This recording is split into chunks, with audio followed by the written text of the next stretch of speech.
Maayong hapon mga ka-Facebook ug nining taknaa mga ka-Facebook akong ipahibalo sa inyo ha ug ipasabot pagayo sa inyo ha mga ka-Facebook na ako'y nakita nga bali nag-survey sila gipo sa social media ug ipahibalo dito mga ka-Facebook para sa tuang tanan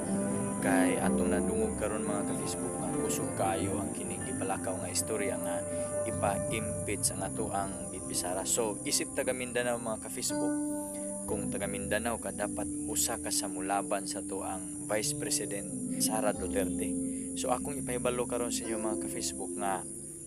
ang gibuhat nila karon sa kaatbang nga mga kalaban sa mga Duterte karon, ilang ipaagi og survey kunuhay, interviewon ka nga naibang hatag, dayon papirmahon ka. So i-take note ni mga ka-Facebook, basta gani maghisgot na gani pirma nga naipirmahan nimo, ayaw gyud taon pataka og pirma. Ngano usana sa ilang pamaagi karon nga kitang mga ultimo nga mga Pilipino ilahang papirmahon aron nga ang atong Vice President nga si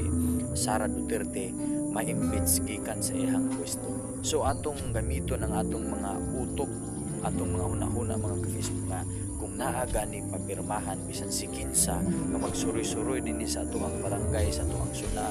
kung asa man ta dapita na magsuroy-suroy kay magsurvey kunuhay na imang hatag pila ka buok papirmahon ta kung pila ta ka buok, dili yun ta mo patakag pirma mga ka-Facebook. Kay akong ipahibalo sa inyo ha, sa tinud-an na yun mga ka-Facebook, sumala sa akong nahibaluan nga nakita na ko sa social media, galing nag-viral to mga ka-Facebook kay